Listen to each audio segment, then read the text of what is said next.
When my family laughed at me for accepting my homeless uncle's dilapidated cabin in the mountains, calling it worthless junk from a crazy old man, I had no idea I was holding the key to a discovery that would change everything. What they saw as a burden would soon reveal itself as the foundation for a transformation that none of us could have imagined, proving that sometimes the most valuable gifts come disguised as apparent disasters. Before we jump back in, tell us where you're tuning in from, and if this story touches you, make sure you're subscribed, because tomorrow, I've saved something extra special for you. My name is Elena Rodriguez, and I learned the hardest lesson of my life from a man my family considered a failure.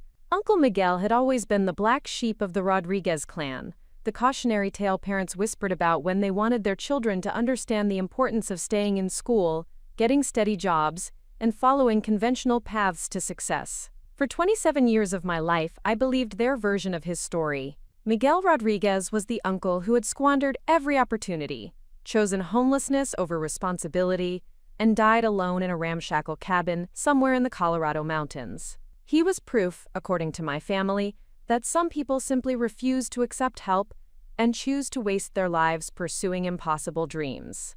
But on a gray Tuesday morning in March, when attorney Patricia Henley called me into her downtown Denver office to discuss Uncle Miguel's will, I discovered that everything I thought I knew about failure, success, and the value of unconventional choices was about to be challenged in ways I never anticipated. The law office occupied the 15th floor of a glass tower that reflected the snow-capped Rockies in its gleaming windows. Mrs. Henley, a woman in her 60s with silver hair and kind but serious eyes, had been Uncle Miguel's attorney for over 30 years. She greeted me with a handshake that felt both professional and sympathetic. "Elena, thank you for coming. I realize this must be a difficult time for your family," she began, gesturing for me to sit in one of the leather chairs facing her mahogany desk. "Your uncle spoke about you often during our meetings. He held you in very high regard." The statement surprised me. I had only met Uncle Miguel a handful of times throughout my childhood, brief encounters at family gatherings where he would appear unexpectedly, stay for a few hours, and disappear again before anyone could ask too many questions about his living situation or future plans. He was a ghost who haunted the edges of family celebrations, always polite but distant, always dressed in worn clothes that spoke of financial struggle. "Mrs. Henley, I appreciate you reaching out, but I should mention that I barely knew my uncle. I'm not sure why he would have included me in his will." The honesty felt necessary. Whatever Uncle Miguel had left behind, it surely belonged to family members who had maintained closer relationships with him. She opened a manila folder and removed several documents, arranging them carefully on the desk between us. "Miguel was very specific about his intentions, Elena. He left detailed instructions about why he chose you as his primary beneficiary, and he wanted me to share his reasoning before we discussed the inheritance itself." She pulled out a handwritten letter, the paper yellowed with age and covered in Miguel's careful script. "He wrote this letter 3 years ago, updating it periodically as his thoughts evolved. Would you like me to read portions of it to you?" I nodded, curiosity beginning to overcome my initial discomfort with the situation. "Elena," Mrs. Henley began, reading from Uncle Miguel's letter, "represents the only member of our family who ever asked me questions about my choices without judgment in her voice. During the Christmas gathering when she was 16, she approached me while the other family members were discussing my latest failure to maintain steady employment. Instead of avoiding me or offering unsolicited advice, she simply asked, 'Uncle Miguel, what do you think about when you look at the mountains?' Her question suggested genuine curiosity about my perspective rather than concern about my conformity to family expectations." Mrs. Henley paused, looking up from the letter. "Do you remember that conversation?" The memory came flooding back. I had been a junior in high school, struggling with my own questions about conventional success, and wondering whether the path everyone expected me to follow would actually lead to fulfillment. Uncle Miguel had seemed different from other adults, less concerned with maintaining appearances and more interested in authentic experiences. "I remember," I said quietly. "He told me about watching sunrise from different peaks, about how the light changes throughout the seasons. He made the mountains sound like living entities with their own personalities."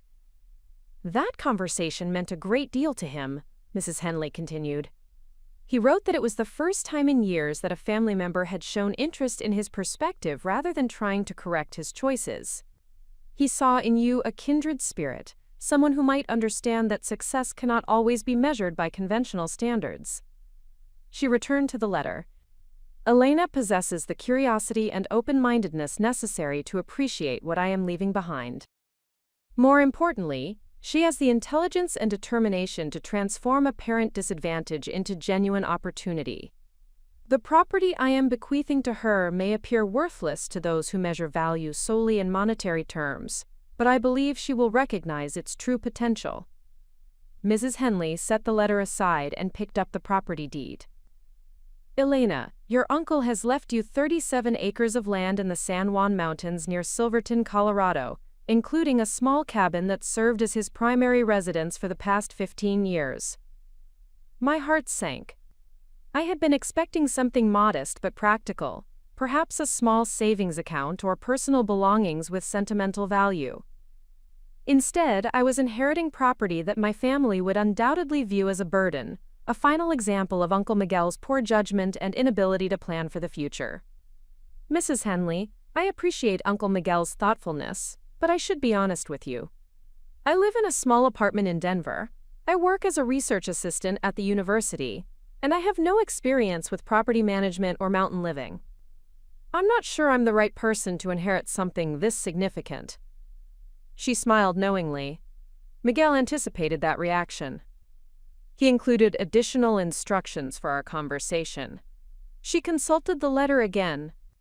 He wrote, Elena will initially feel overwhelmed by the responsibility and may question whether she is capable of managing the property effectively. Please remind her that capability is developed through challenge, not granted through comfort. The property requires someone willing to see beyond its current condition to its ultimate potential. Mrs. Henley handed me the deed and several other documents. Elena, I've been your uncle's attorney since he purchased this property in 2008. I visited the cabin multiple times over the years, and I can tell you that Miguel was not the vagrant your family believed him to be. He was a man with a vision that others simply couldn't understand. The revelation unsettled everything I thought I knew about Uncle Miguel's circumstances. What do you mean? My family always said he was homeless, that he refused to accept help or maintain steady employment. Miguel chose alternative living arrangements because he was pursuing objectives that required freedom from conventional obligations, she explained. He worked seasonal jobs that allowed him to spend significant time on the property, developing it according to his long-term vision. He was never homeless in the traditional sense. He was unconventional, which your family interpreted as unsuccessful. She opened another file and showed me photographs of the property taken over several years. The images revealed a small log cabin situated on a hillside overlooking a valley, surrounded by pine trees and connected to a dirt road that wound down toward the main highway. The cabin appeared rustic but well-maintained, with a metal roof, stone chimney, and large windows facing the mountain view. These photographs were taken last summer, Mrs. Henley explained. Miguel spent considerable time and effort maintaining the property, though he kept his improvements modest to avoid attracting attention or increasing property taxes unnecessarily. The photographs challenged my assumptions about Uncle Miguel's living situation. The cabin looked comfortable and purposeful, not like the desperate shelter of someone who had given up on life. It appeared to be the deliberate choice of someone who valued simplicity and natural beauty over material accumulation. Mrs. Henley, may I ask what Miguel did for income? My family always said he refused to maintain steady employment. Miguel worked as a freelance geological surveyor, she replied. His background included training in geology and mining engineering, though he left traditional employment to work independently. He also provided consulting services to small mining operations and conducted environmental assessments for various clients throughout Colorado and surrounding states. This information contradicted everything my family had told me about Uncle Miguel's professional life. They had portrayed him as someone who had dropped out of society and refused to contribute productively. Instead, he appeared to have been a skilled professional who had chosen unconventional working arrangements. Did my family know about his professional activities? Miguel preferred to keep his work life private, Mrs. Henley explained. He felt that discussing his professional success would lead to unwanted advice about how he should be living differently. He wanted to be accepted for who he was, not praised for conforming to others' expectations. The conversation was reframing my understanding of Uncle Miguel's character and choices. Rather than being a cautionary tale about the consequences of poor decision-making, he was beginning to appear as someone who had deliberately chosen a path that prioritized personal fulfillment over social approval. Mrs. Henley, when you mentioned that Miguel saw potential in this property, what specifically was he referring to? What vision was he pursuing? She consulted Miguel's letter again. He believed the property possessed unique characteristics that made it valuable for specific purposes, though he was intentionally vague about the details in his correspondence with me. He mentioned geological features, water rights, and location advantages that others had overlooked. She handed me a sealed envelope with my name written across the front in Miguel's handwriting. He asked me to give you this after our initial conversation. He said it contained information that would help you understand his vision for the property and your role in realizing its potential. I accepted the envelope, feeling its weight in my hands. Inside was apparently the explanation for why Uncle Miguel had chosen me as his heir and what he expected me to do with the inheritance. Elena, I should mention that Miguel also left a modest financial account to help with initial property expenses and transition costs. Mrs. Henley continued. It's not a large sum, but it should cover property taxes, basic maintenance, and travel expenses for the first year while you decide how to proceed.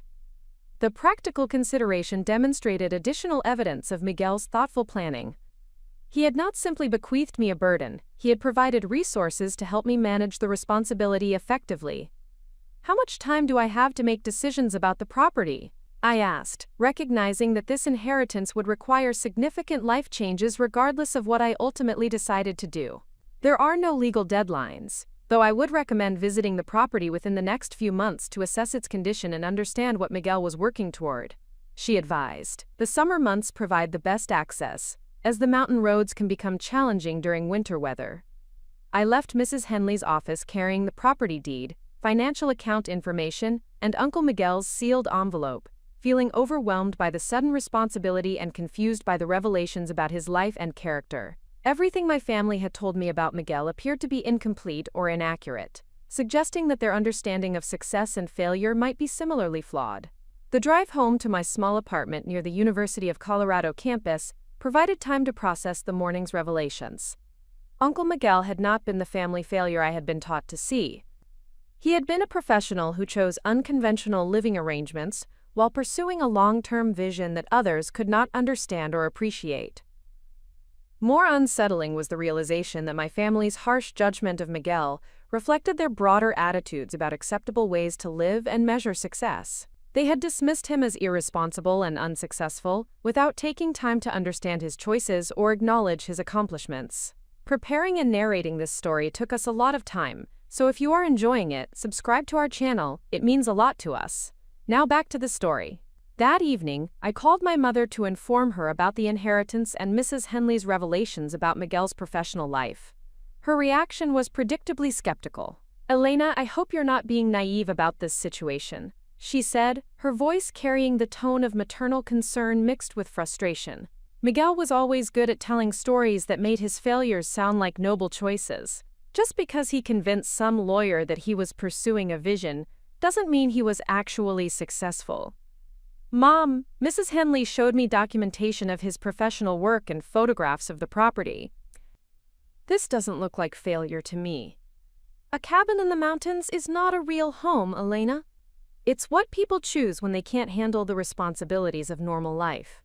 I'm worried that you're romanticizing his situation because you've always been too idealistic about these things.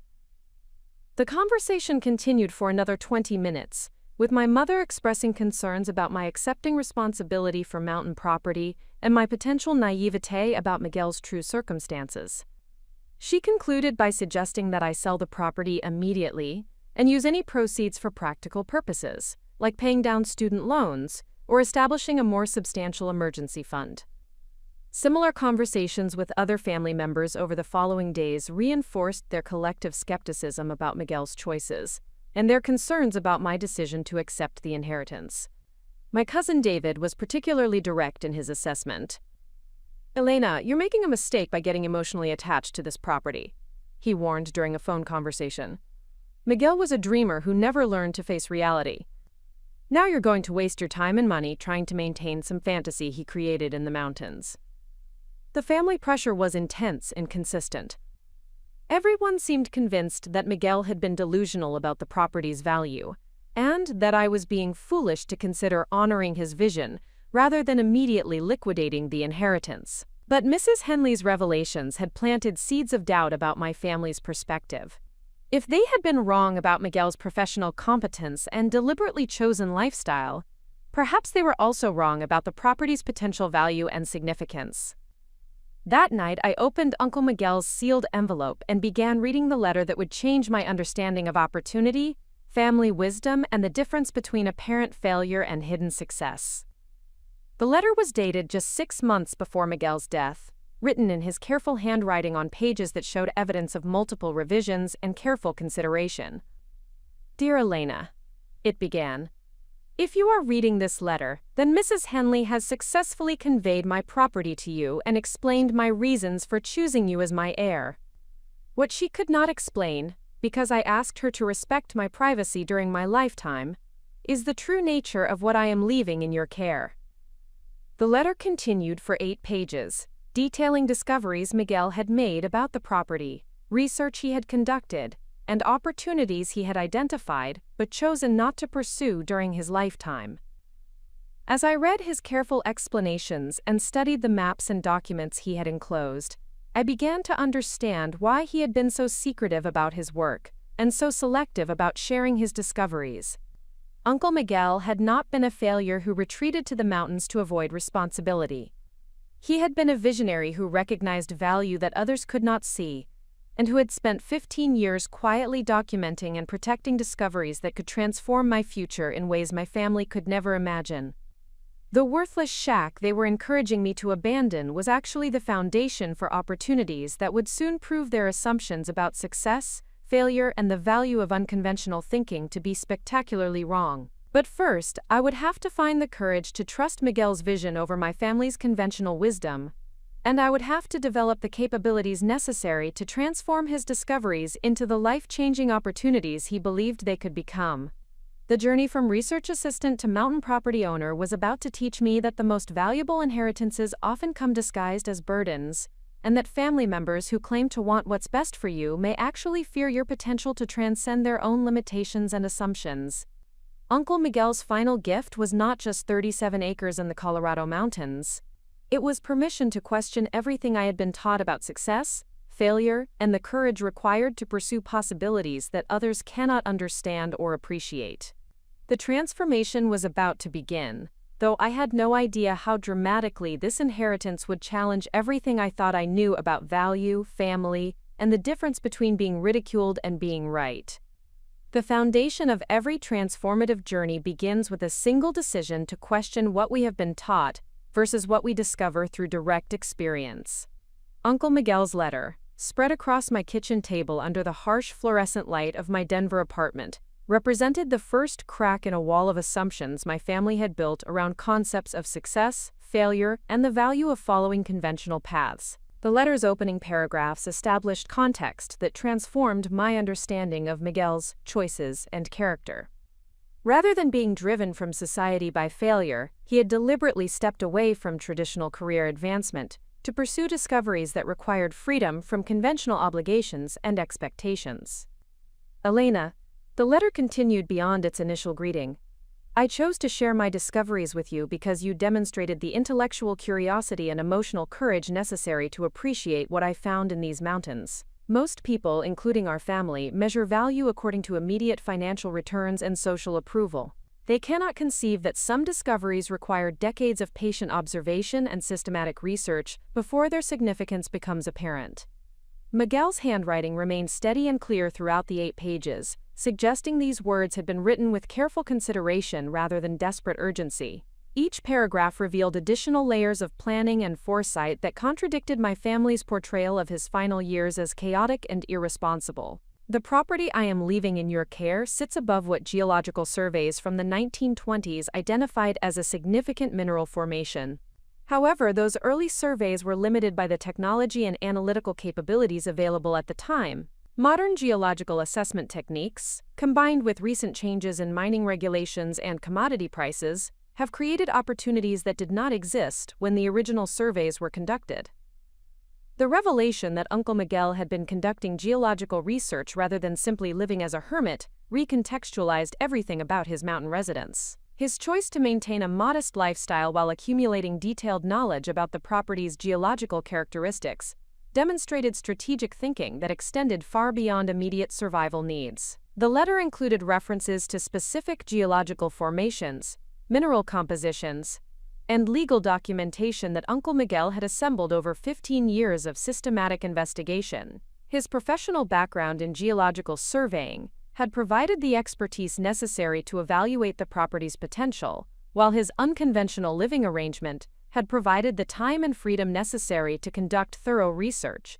I spent considerable resources obtaining independent geological assessments from 3 different consulting firms between 2015 and 2019, Miguel's letter explained. Each assessment confirmed the presence of substantial mineral deposits that previous surveys had failed to identify or accurately quantify. The property contains commercially viable quantities of several minerals, including rare earth elements that have become increasingly valuable due to technological applications. The technical terminology suggested that Miguel had maintained his professional competence despite his family's assumptions about his declining capabilities. His research methodology appeared systematic and thorough, involving multiple independent confirmations, rather than relying on optimistic speculation or wishful thinking. But the letter's most significant revelation concerned water rights associated with the property. Colorado water law operates according to complex regulations that determine how surface and groundwater can be accessed and utilized. Miguel had apparently discovered that the property included historical water rights that had been overlooked during previous ownership transfers. The water rights associated with this property are worth considerably more than the land itself, Miguel wrote. Colorado's growing population and increasing development pressure have created unprecedented demand for water access, particularly in mountainous regions where development is constrained by geographical factors. The historical water rights attached to this property could be leased or sold to development companies for substantial ongoing revenue. This information provided context for Uncle Miguel's secretive approach to his mountain residence. Rather than being driven by antisocial tendencies or inability to function in normal society, his privacy had protected valuable discoveries from premature exposure or exploitation by others who might have lacked his long-term perspective and careful research methodology. The letter included detailed maps showing the property's boundaries, water sources, geological formations, and access routes. These materials demonstrated the comprehensive nature of Miguel's research and his systematic approach to documenting his discoveries. Each map contained handwritten annotations indicating specific locations where he had conducted soil samples, water quality tests, and mineral content analyses. Elena, I am sharing this information with you because I believe you possess the intelligence and determination necessary to transform these discoveries into sustainable opportunities. However, I want to emphasize that realizing this potential will require significant effort, careful planning, and the courage to pursue a path that others may not understand or support. The warning proved prescient given my family's immediate skepticism about accepting the inheritance. Miguel had anticipated that conventional thinking would discourage exploration of the property's actual potential in favor of quick liquidation that would eliminate both opportunity and responsibility. The letter continued with specific recommendations about how to proceed with verification and development of his discoveries. Miguel suggested engaging independent geological consultants to confirm his findings, consulting with water rights attorneys to understand legal implications, and developing systematic plans for either selling the rights or establishing sustainable revenue streams through careful leasing arrangements. The most important lesson I can share with you is that valuable opportunities often appear worthless to people who lack the patience or expertise necessary to recognize their significance. Our family dismissed my choices because they could not imagine that someone might deliberately choose temporary hardship in service of long-term objectives that extend beyond immediate comfort or social approval. Reading these words in the quiet of my apartment, I began to understand the profound difference between my family's perspective and Miguel's actual circumstances. They had interpreted his unconventional lifestyle as evidence of failure, while he had been systematically pursuing discoveries that could provide financial security for generations. The realization forced me to question other assumptions about success and failure that had shaped my own life choices. I had pursued traditional academic credentials and conventional employment because my family had taught me these represented the safest path to financial stability and social acceptance. Miguel's example suggested that alternative approaches might sometimes produce superior results, though they required tolerance for criticism and temporary disadvantage. The letter's final pages contained practical information about property maintenance, seasonal access considerations, and contact information for local professionals who had assisted Miguel with various aspects of his research. This practical guidance demonstrated his continued concern for my success, rather than simply transferring responsibility without adequate support. Elena, if you decide to pursue the opportunities I have identified, you will face criticism from family members who cannot distinguish between deliberate strategy and careless failure. They will encourage you to abandon this inheritance because they cannot imagine that patient research and unconventional thinking might produce results superior to conventional approaches. Your ability to persist despite their skepticism will determine whether my discoveries benefit you or remain undeveloped. The letter concluded with encouragement that felt both supportive and challenging. Miguel expressed confidence in my capabilities while acknowledging the difficulties I would face in pursuing opportunities that contradicted my family's expectations and conventional wisdom about appropriate career paths. Remember that the most valuable discoveries often require seeing beyond surface appearances to underlying potential. The property may appear modest, the opportunities may seem uncertain, and the path forward may feel unclear. However, if you approach this inheritance with the same systematic thinking and patient persistence that created my discoveries, you will find that what others dismiss as worthless contains value beyond their ability to comprehend.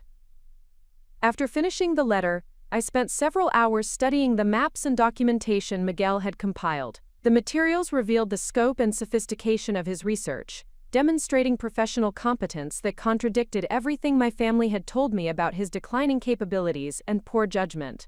The geological surveys he had commissioned showed mineral deposits worth potentially millions of dollars, pending verification through additional testing and evaluation of current market conditions.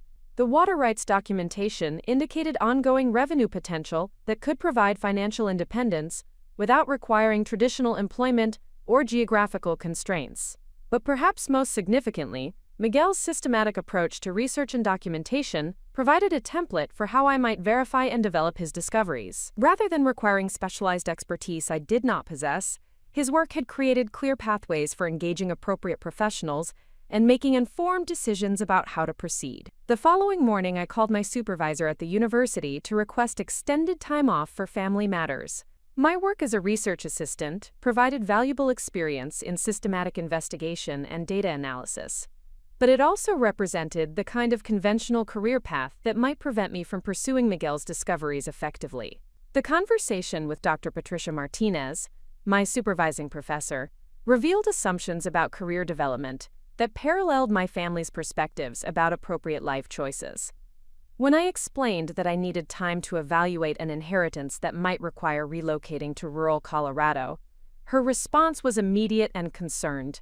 "Elena, I hope you're not considering abandoning your academic career for something uncertain," she said. "You have excellent potential for graduate school and research positions that could provide long-term stability and professional recognition. It would be unfortunate if you allowed family obligations to derail your educational progress." The advice was well-intentioned but based on assumptions about what constituted valuable opportunities and appropriate career development. Dr. Martinez could not imagine that inheriting mountain property might represent superior potential compared to continuing academic employment, particularly when the inheritance came from a family member she would probably categorize as unsuccessful. Similar conversations with friends and colleagues reinforced the pattern of well-meaning advice that encouraged conventional thinking over exploration of uncertain opportunities. Everyone seemed convinced that accepting responsibility for Uncle Miguel's property represented poor judgment that would constrain my future rather than expanding my possibilities. But Miguel's letter had planted questions about whether conventional wisdom actually produced superior results, or simply represented the safest approach for people unwilling to tolerate uncertainty and criticism. His discoveries suggested that patient research and systematic thinking might sometimes identify opportunities that conventional approaches would overlook or dismiss. 3 days after receiving the inheritance documents, I drove to Silverton, Colorado to see the property for myself. The journey from Denver required approximately 5 hours through mountain highways that revealed why Uncle Miguel's residence had remained isolated from routine family contact. The drive provided time to consider the decision I was facing and its implications for my future. Accepting Miguel's inheritance meant abandoning the conventional career path my family expected me to follow, potentially isolating myself from their support and approval, and taking responsibility for opportunities I did not yet fully understand.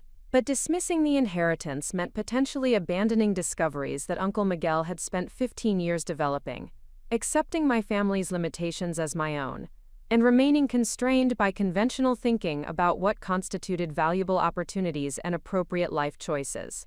The town of Silverton, population approximately 600, represented the kind of remote mountain community that most people associated with economic limitation rather than opportunity. The main street contained a few tourist-oriented businesses, a post office, and several buildings that suggested the area's mining history without indicating current prosperity. But Miguel's research suggested that this apparent economic limitation masked opportunities that conventional thinking could not recognize or appreciate. The same geographical isolation that constrained traditional business development also protected water rights and mineral resources from premature exploitation by others who lacked his patient research methodology. The dirt road leading to Miguel's property wound through pine forests and meadows that demonstrated why he had found mountain living preferable to urban environments. The landscape possessed natural beauty that transcended economic considerations, providing daily inspiration that conventional office environments could not replicate. The cabin itself exceeded my expectations based on my family's descriptions. Rather than being a desperate shelter constructed by someone unable to maintain normal housing, it appeared to be the deliberate creation of someone who valued simplicity and functionality over impressive appearances. The structure was approximately 800 square feet, built with local timber and stone that integrated harmoniously with the surrounding environment. Large windows faced east and south to maximize natural light and mountain views, while a covered porch provided outdoor living space that extended the cabin's effective size during favorable weather. The interior revealed Miguel's systematic approach to mountain living and his professional competence in managing practical challenges. The layout maximized efficiency while providing comfortable space for work, rest, and daily activities. Built-in storage solutions and carefully chosen furnishings demonstrated thoughtful planning rather than improvised arrangements. Most importantly, the cabin contained an office area where Miguel had maintained his geological research and business correspondence. Filing cabinets contained organized documentation of his mineral surveys, water rights research, and correspondence with various consulting firms and legal professionals. The office materials confirmed that Miguel had remained professionally active and intellectually engaged throughout his mountain residence. Rather than representing withdrawal from productive activity, his unconventional lifestyle had provided the freedom and focus necessary to pursue discoveries that conventional employment would have prevented. Studying Miguel's files that first evening in the cabin, I began to understand the scope of his vision and the systematic methodology he had used to identify and verify the property's potential. His approach combined professional geological expertise with patient observation and careful documentation that extended far beyond casual prospecting or wishful thinking. The experience of spending time in Miguel's environment provided insights into his motivation and perspective that my family's stories had completely misrepresented. Rather than being driven by inability to function in normal society, his choices reflected deliberate preference for authentic experience over social approval and long-term thinking over immediate gratification. That night, sleeping in the cabin where Uncle Miguel had lived for 15 years, I recognized that accepting this inheritance meant more than acquiring property. It meant choosing to trust his vision over my family's conventional wisdom, developing capabilities I did not yet possess, and pursuing opportunities that others could not understand or appreciate. The decision required courage to question everything I had been taught about success, failure, and appropriate life choices. But Miguel's discoveries provided evidence that conventional thinking sometimes overlooked valuable possibilities that patient research and systematic investigation could identify and develop. The foundation of understanding was established. The question remaining was whether I possessed the determination and capabilities necessary to transform Miguel's discoveries into the life-changing opportunities he believed they could become. The transformation from skeptical inheritor to committed investigator began with a systematic education that Uncle Miguel's files made possible but did not guarantee. True learning requires active engagement with challenging material, willingness to question established assumptions, and the discipline to pursue understanding despite initial confusion or discouragement. My first week at the cabin established routines that would govern my approach to mastering the technical knowledge necessary for evaluating Miguel's discoveries. Each morning began with reviewing his geological surveys and mineral assessments, attempting to understand terminology and methodologies that extended far beyond my university research experience. Miguel had maintained comprehensive libraries covering Colorado water law, mining regulations, geological survey techniques, and environmental impact assessment procedures. These materials represented decades of accumulated professional knowledge, organized systematically for reference and continuing education. The initial learning curve proved steeper than anticipated. Geological terminology contained layers of technical specificity that required careful study to distinguish between similar concepts with significantly different practical implications. Understanding mineral rights versus surface rights, for example, involved complex legal distinctions that affected every aspect of property development and revenue generation. Water rights law presented even greater complexity. Colorado operates under the prior appropriation doctrine, which allocates water access according to historical usage patterns rather than current land ownership. Miguel's files contained documentation suggesting the property held senior water rights dating to the 1890s, potentially providing access to substantial water quantities regardless of current regional allocation constraints. The significance of these water rights became apparent through studying recent development patterns throughout Colorado. Population growth and urban expansion had created unprecedented demand for water access, particularly in mountainous regions where geographical constraints limited available supply. Properties with established water rights commanded premium values that often exceeded the worth of land and structures combined. But understanding the legal framework represented only the beginning of my education. Practical application required learning how to verify Miguel's findings through independent assessment, evaluate current market conditions, and develop strategies for realizing potential value through appropriate development or sale arrangements. Miguel's methodical approach to documentation provided templates for continuing his research. He had maintained detailed logs recording seasonal water flow measurements, soil composition analyses, and mineral content assessments conducted at specific locations throughout the property. This systematic data collection demonstrated professional standards that contradicted family assumptions about his declining capabilities. The files revealed that Miguel had engaged multiple consulting firms to verify his preliminary findings.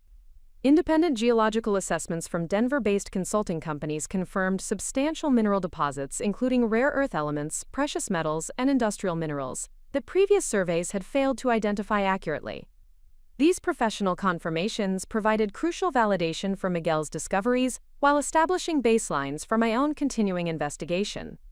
Rather than depending solely on his analyses, I could build upon verified foundations while developing additional expertise through direct experience and ongoing education. The cabin's location provided daily opportunities for practical learning that conventional academic environments could not replicate.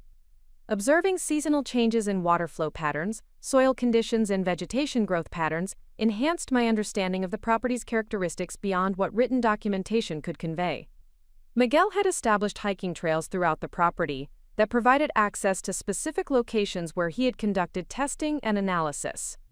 These trails served as outdoor laboratories where I could observe geological formations, water sources, and environmental conditions that influenced the property's development potential. The systematic exploration of these locations revealed the scope of Miguel's investigation and the thoroughness of his research methodology. He had identified and documented dozens of specific sites where mineral concentrations, water quality, or geological formations suggested potential value for development or resource extraction. Each location contained markers indicating the type of testing conducted, results obtained, and significance for overall property assessment. This careful documentation demonstrated scientific rigor that contradicted assumptions about his amateur status or casual approach to property evaluation. The learning process required developing new capabilities in areas where my university education provided limited preparation.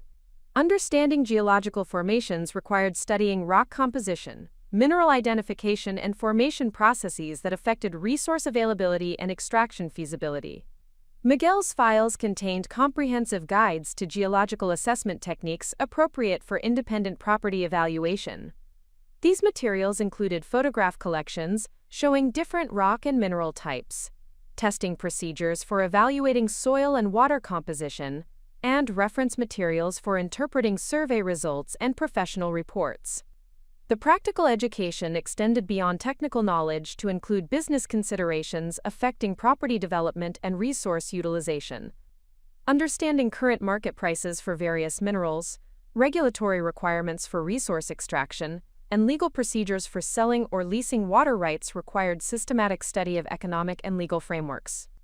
Colorado mining law operates according to complex regulations that balance resource development opportunities with environmental protection requirements.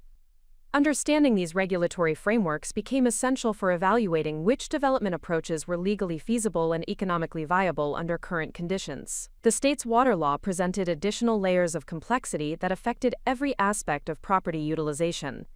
Senior water rights provided significant advantages, but realizing those advantages required understanding allocation procedures, usage requirements, and transfer mechanisms that governed how rights could be sold or leased to other parties. Miguel's correspondence files contained extensive communication with water rights attorneys, mining consultants, and environmental assessment specialists who had assisted with various aspects of his research. These professional relationships provided potential resources for continuing investigation while demonstrating the sophisticated network Miguel had developed, despite his family's assumptions about his isolation. The correspondence revealed Miguel's strategic thinking about timing and market conditions. He had deliberately delayed development activities while waiting for regulatory changes and market improvements that would optimize the value of his discoveries. His patience reflected long-term thinking that prioritized maximum return over immediate gratification. Economic analysis of his research revealed sophisticated understanding of commodity markets, development costs, and regulatory timelines that influenced when and how resources should be developed. Miguel had tracked price trends for various minerals over multiple economic cycles, identifying optimal timing strategies for maximizing return on investment. This financial analysis contradicted family assumptions about his lack of business acumen or practical planning capabilities. His approach demonstrated professional competence in economic evaluation that extended far beyond casual hobbyist interest in geological matters. The learning process accelerated through direct contact with professionals Miguel had consulted during his research. Water rights attorney Jennifer Walsh provided crucial education about legal procedures for verifying and utilizing the property's water allocations. During our initial consultation at her Durango office, Ms. Walsh reviewed Miguel's documentation and confirmed the validity of his water rights research. The property held senior rights to substantial water quantities that could be leased to municipalities, development companies, or agricultural operations throughout the region. Miguel conducted remarkably thorough research considering he was working independently. Ms. Walsh explained during our meeting, "Professional water rights consultants typically charge substantial fees for the type of comprehensive analysis he completed on his own." Her assessment validated Miguel's competence while providing direction for the additional legal work necessary to verify current market value and develop utilization strategies. The water rights alone represented potential revenue streams that could provide financial independence without requiring traditional employment or geographical constraints. Geological consultant Robert Shen provided similar validation for Miguel's mineral assessments.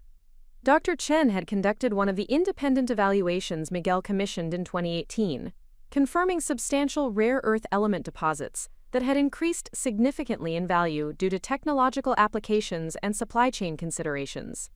The rare earth concentrations Miguel identified are commercially significant under current market conditions, Dr. Chen explained during our consultation at his Denver laboratory. These elements are essential for renewable energy technologies, electronic devices, and advanced manufacturing applications that continue expanding globally. His analysis suggested that careful development of mineral resources could generate substantial revenue while maintaining environmental compliance and preserving the property's natural characteristics. This approach aligned with Miguel's vision of sustainable development that created long-term value without sacrificing ecological integrity. The technical education continued through online courses and professional development programs that enhanced my understanding of geological assessment, water resource management, and mineral market analysis. These educational investments represented necessary preparation for making informed decisions about property development and resource utilization. Miguel's systematic approach to continuing education provided models for developing expertise in areas where formal academic training was insufficient. His library contained documentation of professional development courses, industry conferences, and technical seminars he had attended to maintain current knowledge, despite working independently. This commitment to ongoing learning demonstrated the intellectual engagement and professional standards that my family had failed to recognize or appreciate. Miguel had remained current with technological developments, regulatory changes, and market conditions that affected his research and development planning. The learning phase required developing comfort with uncertainty and complex decision-making that extended beyond my previous academic experience. University research typically involved well-defined problems with established methodologies and clear evaluation criteria. Property development required navigating ambiguous situations where multiple factors influenced optimal strategies. Miguel's approach emphasized systematic data collection and analysis, combined with patience for long-term development that maximized value while minimizing risk. His methodology provided frameworks for making informed decisions despite incomplete information and uncertain market conditions. The education process revealed the substantial difference between theoretical knowledge and practical application.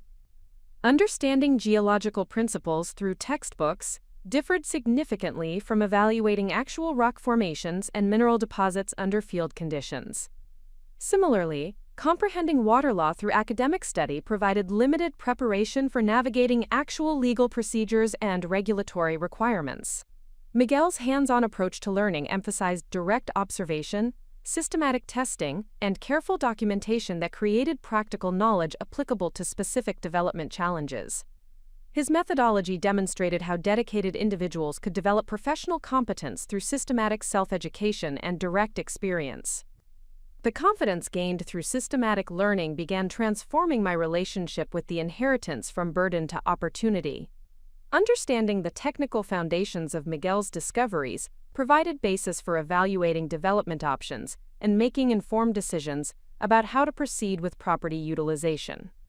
More importantly, the learning process demonstrated that capabilities could be developed through systematic effort, rather than requiring formal credentials or extensive prior experience. Miguel's example proved that dedicated investigation and continuous learning could produce expertise comparable to traditional professional training. The systematic education also revealed how conventional thinking about career development and success measurement often overlooked valuable opportunities that required unconventional approaches. Miguel's discoveries became possible through patient research and independent investigation that traditional employment would have prevented. After 6 weeks of intensive study and practical learning, I had developed sufficient understanding of the property's potential to begin making informed decisions about development strategies. The learning phase provided foundation knowledge necessary for the next stage of transformation, moving from theoretical understanding to practical application of Miguel's discoveries. The education continued, but the focus shifted from learning about possibilities to developing specific plans for realizing those possibilities through systematic action and strategic development. The moment that transforms preparation into opportunity often arrives without fanfare, disguised as routine investigation that suddenly reveals extraordinary possibilities. My catalyst discovery occurred during what began as methodical verification of Uncle Miguel's mineral assessments, but evolved into recognition of potential that exceeded even his careful projections. After 2 months of systematic study and consultation with various professionals, I had developed sufficient technical understanding to begin independent verification of Miguel's geological findings. The process required obtaining current market valuations for the minerals he had identified, while confirming that his analytical methods had been accurate and comprehensive. The morning of September 15th started with routine soil sampling at locations Miguel had marked throughout the property. His documentation indicated elevated concentrations of rare earth elements at specific sites, but professional confirmation required systematic testing using modern analytical equipment that provided more precise measurements than his earlier assessments. The soil samples were transported to Rocky Mountain Geological Services in Grand Junction, where Dr. Amanda Foster conducted comprehensive mineral composition analysis using spectrographic equipment that could detect and quantify elemental concentrations with exceptional accuracy. The testing procedures required 3 days to complete, providing detailed breakdowns of mineral content at each sampling location. Dr. Foster called with preliminary results that confirmed Miguel's general findings while revealing information that transformed my understanding of the property's potential significance. The rare earth element concentrations were not only commercially viable but substantially higher than Miguel's conservative estimates had suggested. "Elena, I need to schedule an in-person meeting to discuss these results," Dr. Foster said during our phone conversation. "The mineral concentrations we detected require careful discussion about market implications and development possibilities." Her tone carried professional excitement, tempered by recognition that significant discoveries require systematic evaluation rather than immediate celebration. The request for face-to-face discussion suggested that the findings contained complexities that telephone conversation could not adequately address. The drive to Grand Junction provided time to consider the implications of potentially significant mineral discoveries. Miguel's research had suggested valuable deposits, but independent confirmation would transform speculative possibility into verified opportunity with measurable economic potential. Dr. Foster's laboratory occupied a converted warehouse facility equipped with sophisticated analytical equipment that served mining companies, environmental consultants, and geological research organizations throughout Colorado and surrounding states. The professional environment reinforced confidence in the accuracy and reliability of her testing procedures.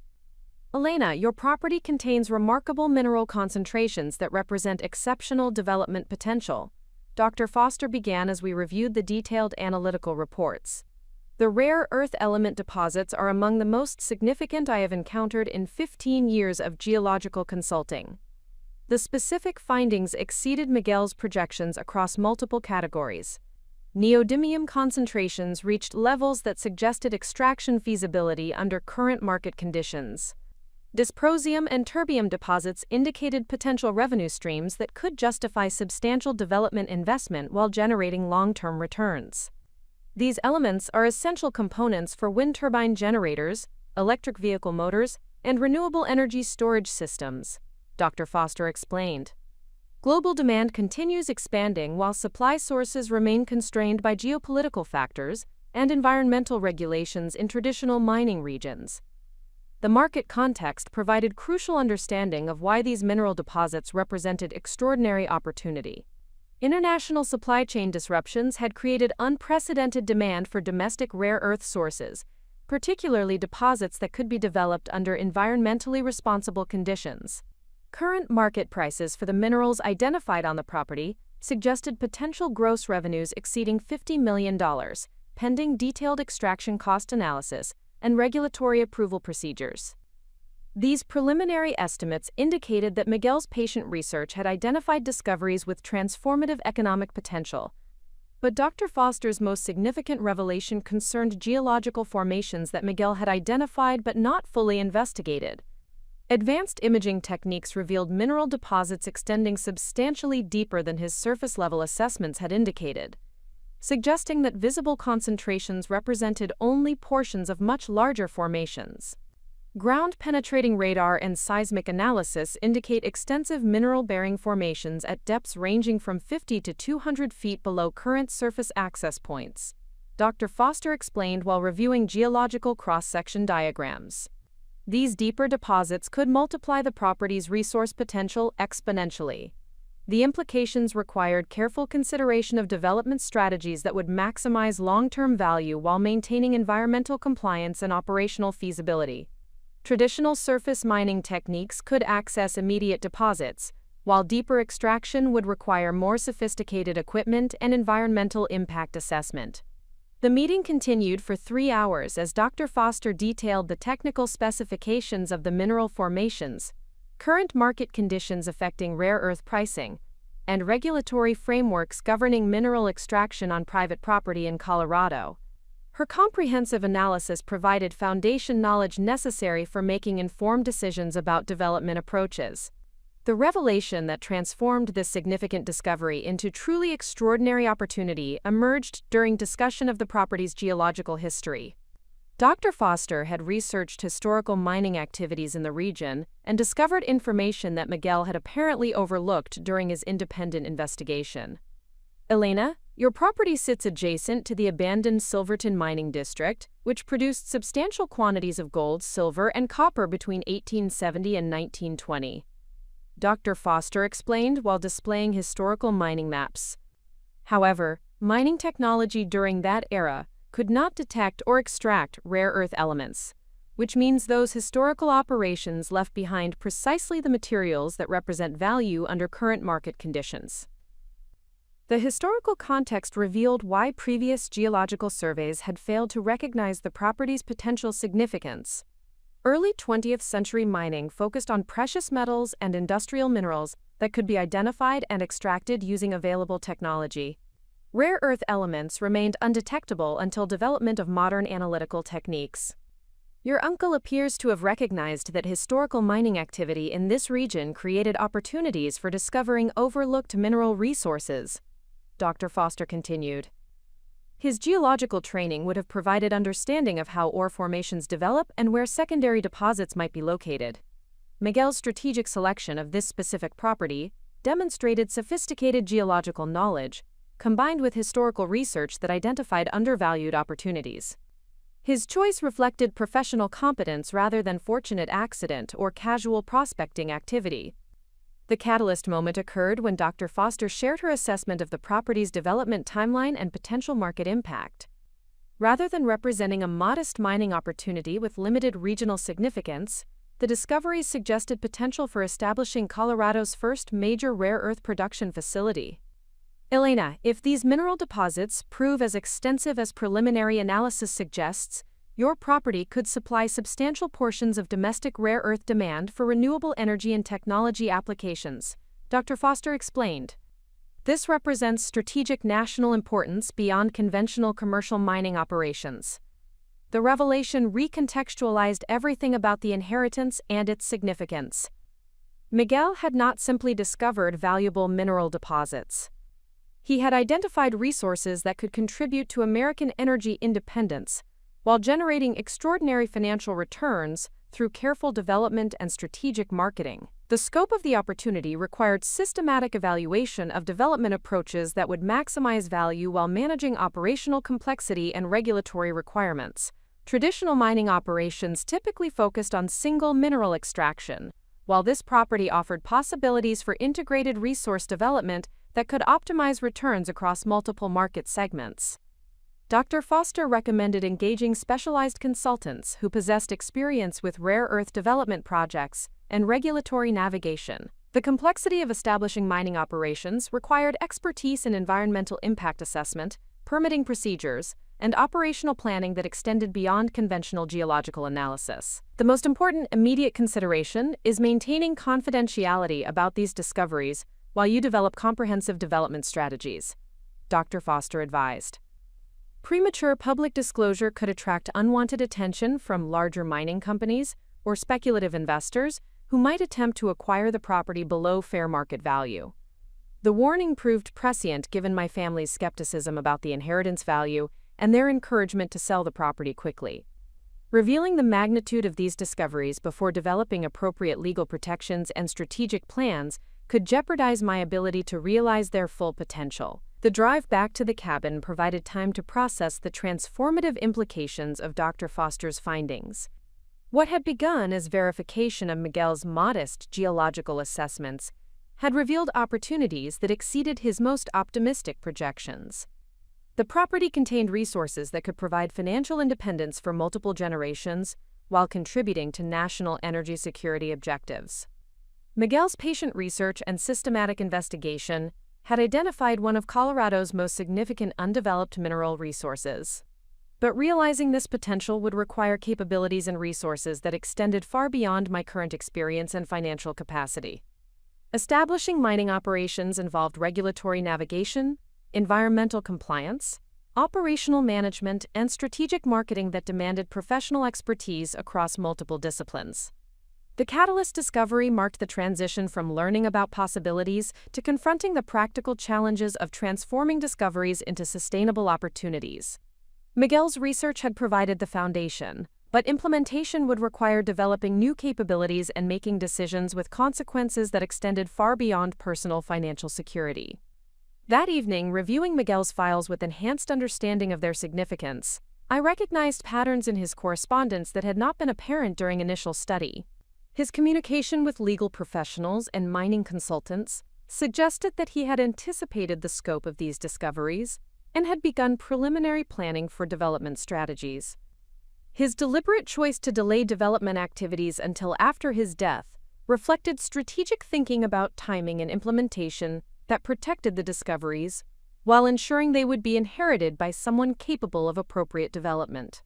Miguel had recognized that premature development attempts could jeopardize the long-term potential of resources that required patient, systematic approach to realization. The Catalyst discovery revealed the profound difference between Miguel's actual vision and my family's interpretation of his choices. Rather than representing withdrawal from productive activity, his mountain residence had provided the foundation for discoveries that could transform multiple lives while contributing to broader national objectives. Understanding this context transformed my relationship with the inheritance from uncertain responsibility to extraordinary opportunity. Miguel had not bequeathed me a burden requiring difficult choices about disposal or maintenance. He had provided access to resources that could create sustainable prosperity while honoring his vision of careful development and environmental stewardship. The Catalyst moment also revealed the limitations of conventional thinking about career development and financial security. Traditional employment typically provided predictable but constrained returns on time and effort invested. Miguel's discoveries offered possibilities for achieving financial independence through strategic resource development that aligned with broader societal needs. The psychological impact of recognizing this potential created both excitement and apprehension about the responsibilities that accompanied such extraordinary opportunity. Understanding the scope of the discoveries meant accepting responsibility for their appropriate development and stewardship. More significantly, the Catalyst discovery marked the point where passive inheritance became active opportunity, requiring deliberate choice about how to proceed. Miguel's research had identified the potential, but realizing that potential would require commitment to development strategies that extended far beyond conventional career planning or investment approaches. The transformation from uncertain inheritor to potential mining operator represented a fundamental shift in identity and life direction that would affect every aspect of future planning and decision-making. The Catalyst discovery had revealed possibilities that demanded corresponding evolution in capabilities, strategic thinking, and personal commitment to achieving objectives that exceeded anything I had previously considered possible. The stage was set for the next phase of transformation. Moving from recognition of opportunity to development of specific plans for realizing the extraordinary potential that Uncle Miguel's patient research had identified and protected for appropriate timing and implementation. The space between recognizing extraordinary opportunity and committing to pursue it represents the most critical juncture in any transformational journey. Within that space, competing forces of fear and possibility, conventional wisdom and unconventional vision, safety and potential collide to determine whether discovery becomes development or remains merely theoretical potential. Standing in Uncle Miguel's cabin on the evening after Dr. Foster's revelations about the mineral deposits, I confronted a decision that would determine not only my financial future, but the fundamental direction of my life. The geological assessments had confirmed resources worth potentially $50 million or more, but accessing that value would require abandoning every assumption about appropriate career paths that my family and education had instilled. The magnitude of the opportunity demanded corresponding commitment to development strategies that extended far beyond conventional investment or career planning. Establishing mining operations required regulatory navigation, environmental compliance, operational management, and strategic partnerships that would consume years of focused effort while requiring substantial upfront investment and accepting significant uncertainty about ultimate success. The alternative path appeared far more reasonable and aligned with conventional wisdom about risk management and financial prudence. Selling the mineral rights to established mining companies would provide immediate financial security without requiring development expertise or operational responsibility. Multiple firms would undoubtedly compete for access to the rare earth deposits, potentially offering substantial payments that could fund traditional investment strategies or educational advancement. Yet choosing immediate liquidation over personal development would represent abandoning Uncle Miguel's vision and the years of systematic research he had invested in protecting these discoveries for appropriate timing and stewardship. His deliberate choice to delay development until after his death suggested strategic thinking about optimal timing and implementation approaches that selling to others would circumvent. More significantly, choosing conventional safety over transformational opportunity would mean accepting limitations that others had defined, rather than discovering what capabilities I could develop through systematic effort and strategic commitment. Miguel's example demonstrated that unconventional approaches sometimes produce superior results, though they required tolerance for criticism and temporary disadvantage while building toward long-term objectives. The decision demanded honest assessment of my current capabilities versus the requirements for successful mining operation development. My academic background provided research skills and analytical capabilities, but mineral extraction required expertise in geological engineering, environmental compliance, equipment operation, and project management that extended far beyond university preparation. However, Miguel's systematic approach to self-education and capability development provided models for acquiring necessary expertise through systematic study, professional consultation, and practical experience. His geological competence had emerged through decades of focused learning rather than formal academic training, demonstrating that professional-level capabilities could be developed through systematic effort and strategic mentorship. The psychological challenge involved confronting fundamental beliefs about risk tolerance and achievement potential that my upbringing had instilled. Pursuing mining development would require accepting uncertainty and complexity that conventional career paths typically avoided, while defending unconventional choices against family criticism and professional skepticism. The financial analysis revealed both the extraordinary potential and sobering requirements associated with mining development. Current market prices for rare earth elements suggested gross revenues that could provide generational wealth.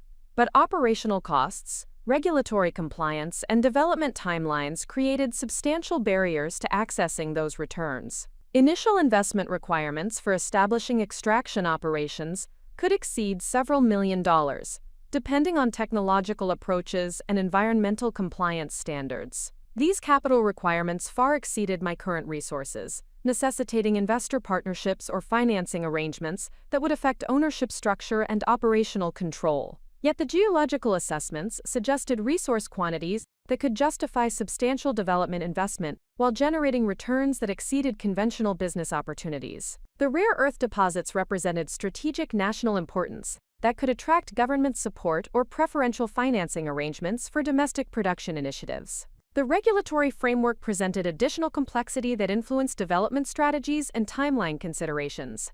Colorado mining regulations required comprehensive environmental impact assessments, permitting procedures, and ongoing compliance monitoring that could extend development timelines while ensuring operational responsibility.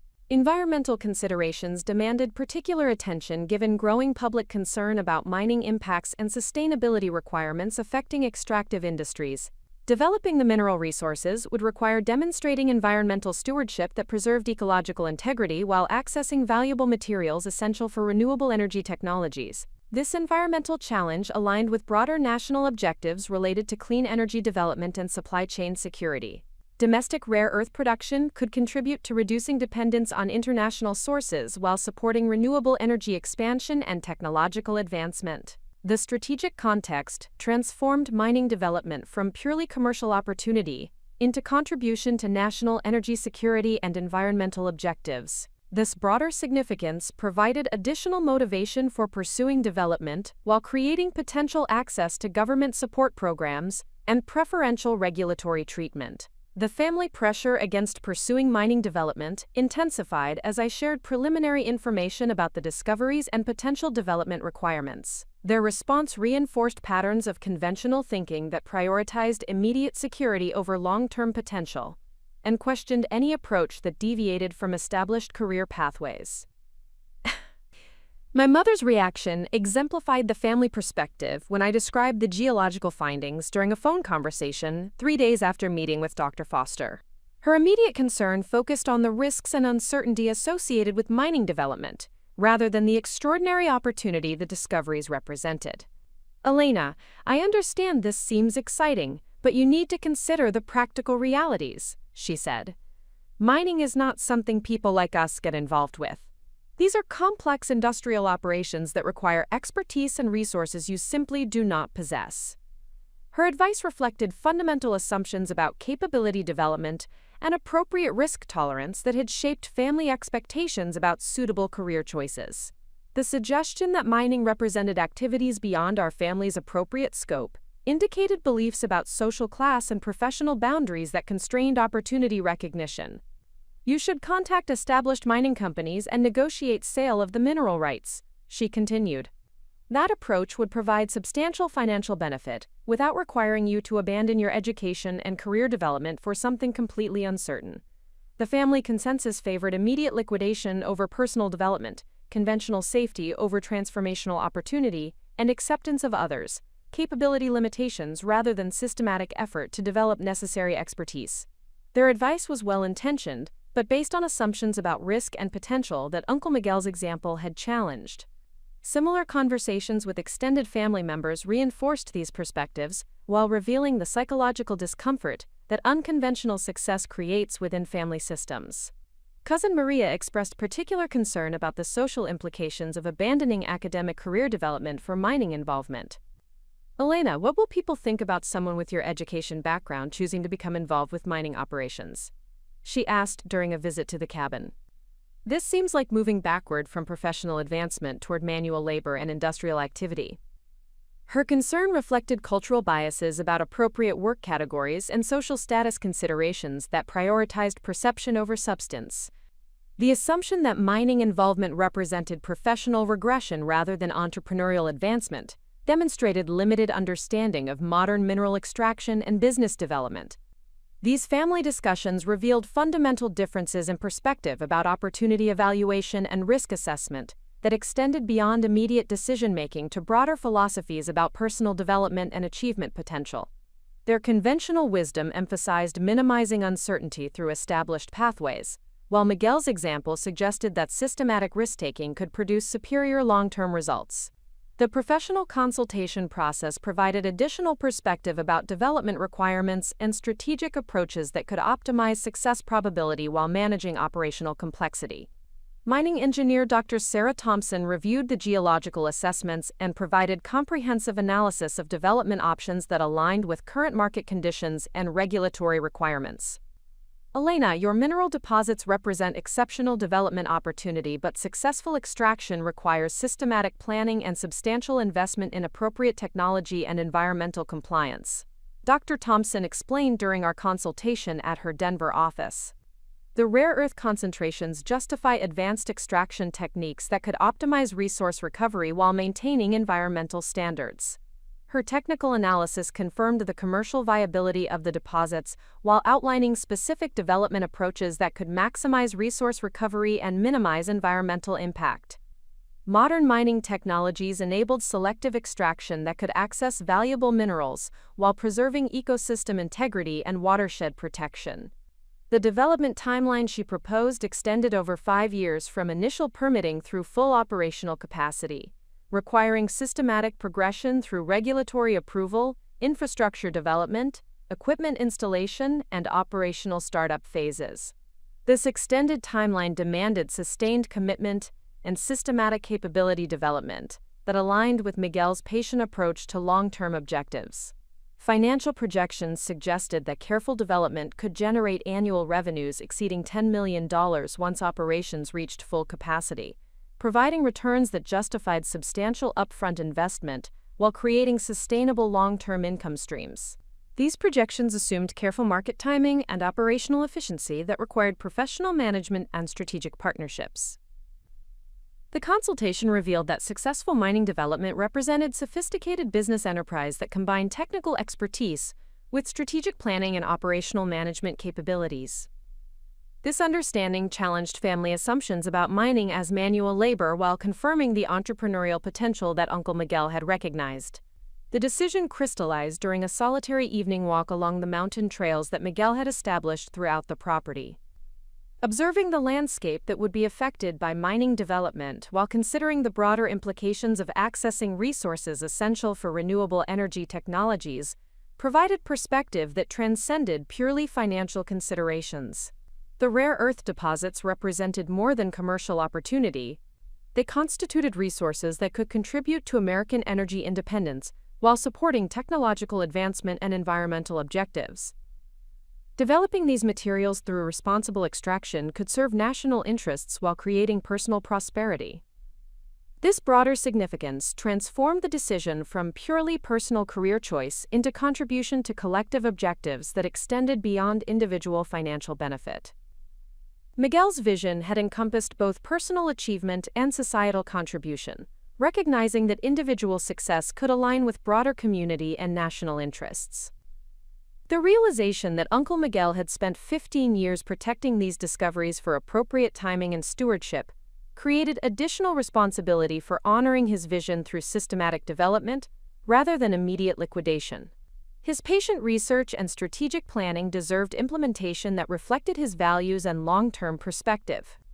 The decision point demanded choosing between conventional safety and transformational opportunity, between accepting others, limitations, and developing personal capabilities, between immediate gratification and long-term vision that could create sustainable prosperity while contributing to broader objectives.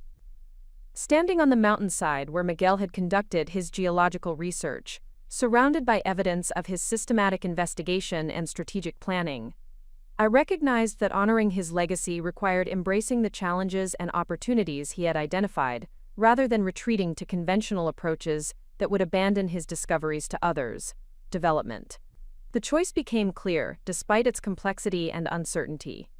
Pursuing mining development would require systematic capability building, strategic partnerships, and sustained commitment to objectives that extended far beyond conventional career planning. However, the potential for creating transformational opportunity while contributing to national energy security provided motivation that transcended purely personal considerations. The decision to proceed with development planning represented commitment to Uncle Miguel's vision, while accepting responsibility for realizing the potential he had identified through patient research and systematic preparation. The journey from geological discovery to operational mining would demand capabilities I had yet to develop, but Miguel's example demonstrated that systematic effort and strategic learning could overcome initial disadvantages while creating extraordinary results. The transformation from uncertain inheritor to committed mining developer marked the fundamental shift from passive recipient to active creator of opportunity. The decision point had been navigated through systematic analysis of potential versus requirements, conventional wisdom versus unconventional vision, and immediate safety versus long-term transformation. The path forward would demand everything Uncle Miguel's example had demonstrated: patience, systematic learning, strategic thinking, and unwavering commitment to objectives that others could not understand or appreciate. The decision had been made. The real work was about to begin. The transition from decision to implementation presents the first authentic measure of commitment and capability when facing real obstacles rather than theoretical challenges. For Elena Rodriguez, the initial test of her resolve to develop Uncle Miguel's mineral discoveries emerged through bureaucratic complexity and regulatory requirements that demanded systematic navigation of government agencies, environmental assessments, and legal procedures that could either validate or terminate development possibilities. The Colorado Division of Reclamation, Mining, and Safety required comprehensive preliminary applications before authorizing exploratory activities or development planning. This regulatory framework existed to ensure environmental protection and operational safety, but navigating the requirements demanded technical expertise and procedural knowledge that extended far beyond Elena's academic background or previous professional experience. The application process began with site characterization plans that documented geological conditions, environmental factors, water resources, and proposed development approaches in sufficient detail to enable regulatory evaluation. These technical documents required professional geological assessments, environmental impact analyses, and operational specifications that demonstrated compliance with state mining regulations and federal environmental standards. Elena's first encounter with regulatory complexity occurred during her initial meeting with division representatives at their Denver headquarters. Mining Inspector Robert Martinez reviewed preliminary geological assessments while explaining application requirements and approval timelines that would govern development authorization. Ms. Rodriguez, your geological assessments indicate significant mineral resources that could justify commercial development, Inspector Martinez explained while reviewing Dr. Foster's technical reports. However, rare earth extraction requires specialized environmental compliance procedures that ensure protection of water quality, air quality, and ecosystem integrity throughout operational activities. The regulatory requirements extended far beyond basic permitting to include comprehensive environmental impact assessments that evaluated potential effects on wildlife habitats, water resources, air quality, and community impacts. These assessments required specialized consulting services and extensive data collection that could consume months of preparation before development activities could commence. The timeline complexity became apparent as Inspector Martinez outlined sequential approval phases that would govern development progression. Initial exploratory permits required 6 to 12 months for processing, followed by operational permits that could require additional 18 to 24 months for comprehensive review and approval. The regulatory timeline reflects the complexity of rare earth extraction and the importance of ensuring environmental protection throughout development activities. Inspector Martinez continued, "Your development approach must demonstrate technical feasibility, environmental compliance, and operational safety before receiving authorization for commercial activities." Elena recognized that successful navigation of regulatory requirements would demand systematic project management capabilities and technical expertise that exceeded her current knowledge base. The application preparation alone would require coordinating multiple consulting firms, managing complex documentation requirements, and maintaining compliance with evolving regulatory standards. The financial implications of regulatory compliance became clear through detailed cost estimates for required consulting services, environmental assessments, and application fees.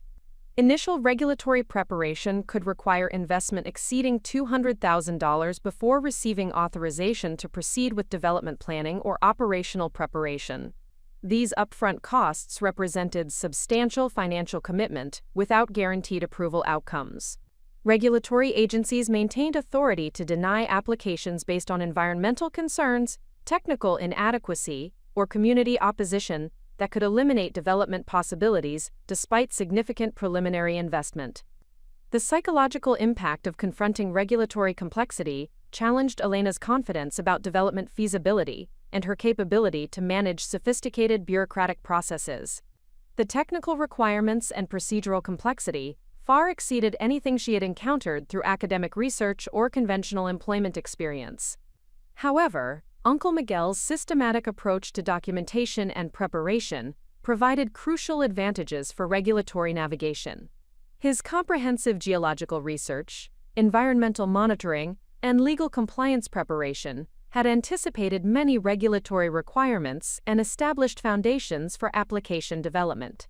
Miguel's files contained extensive correspondence with regulatory agencies, environmental consultants, and legal professionals who specialized in mining permitting procedures. These professional relationships provided access to expertise and guidance that could streamline application preparation while ensuring compliance with technical requirements. The first major obstacle emerged during environmental baseline studies required for environmental impact assessment preparation. State regulations mandated comprehensive documentation of existing conditions, including wildlife populations, vegetation patterns, water quality measurements, and air quality monitoring that established pre-development baselines for impact evaluation. Elena contracted with Environmental Sciences Associates to conduct required baseline studies, but the initial surveys revealed potential complications that could affect a development authorization. The property contained habitat areas utilized by elk populations during winter migration patterns, creating potential wildlife protection requirements that could constrain operational activities. Dr. Jennifer Walsh, the environmental consultant managing baseline studies, identified specific locations where elk populations concentrated during seasonal migration periods. These areas overlapped with mineral deposits in ways that could require modified extraction approaches or temporal restrictions that would affect operational efficiency and development costs. Elena, the wildlife considerations do not preclude development, but they require careful operational planning that minimizes disruption to migration patterns while maintaining access to mineral resources, Dr. Walsh explained during their consultation review. Modern mining techniques can accommodate wildlife protection requirements through strategic timing and operational modifications. The challenge demanded creative problem-solving that balanced environmental protection with resource access through innovative operational approaches. Rather than representing insurmountable obstacles, the wildlife considerations required systematic planning that demonstrated environmental stewardship while accessing valuable mineral resources. Elena developed modified development approaches that concentrated extraction activities during periods when elk populations utilized different habitat areas, while establishing protected corridors that maintained migration access throughout operational periods. These modifications demonstrated environmental responsibility while preserving development feasibility. The regulatory navigation process revealed essential lessons about persistence and systematic approach when facing complex bureaucratic challenges. Each obstacle required patience, professional consultation, and creative solutions that addressed regulatory concerns while maintaining development objectives. The second major test emerged through community engagement requirements that mandated public consultation processes before development authorization.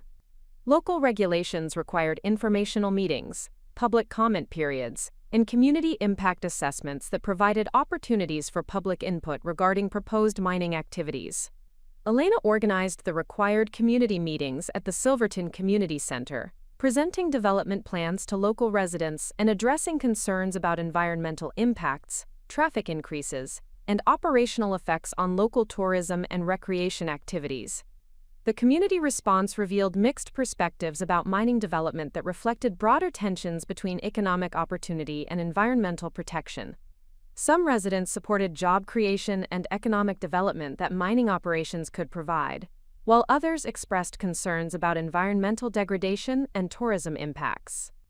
Local rancher David Peterson raised specific concerns about water quality protection and grazing access that required detailed responses about environmental compliance and operational procedures.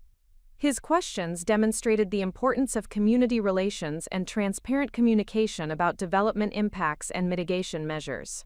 Ms. Rodriguez, our ranching operations depend on water quality and access that could be affected by mining activities, Peterson stated during the public meeting.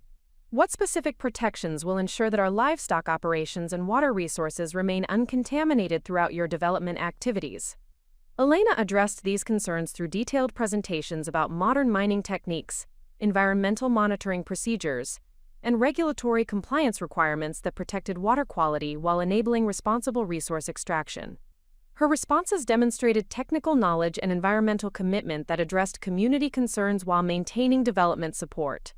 The community engagement process required diplomatic skills and technical communication capabilities that extended beyond regulatory compliance to include relationship building and stakeholder management. Successful development would depend on maintaining community support through transparent operations and demonstrated environmental stewardship. The third significant challenge involved financing arrangements for development capital, that exceeded Elena's personal resources while maintaining operational control and ownership structure that honored Uncle Miguel's vision. Traditional mining investments typically required surrendering majority ownership to investor groups that prioritized rapid returns over long-term stewardship. Elena explored alternative financing approaches that could provide necessary capital while preserving operational control and environmental commitments. Government programs supporting domestic rare earth production offered potential access to preferential financing that aligned with national security objectives and environmental standards. The Small Business Administration provided specialized lending programs for strategic mineral development that offered favorable terms for qualified applicants.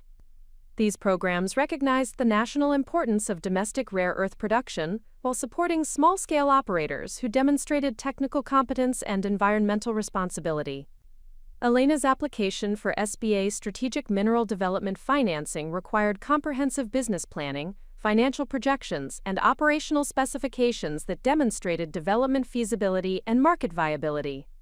The application process demanded systematic presentation of technical capabilities, environmental compliance, and management competence.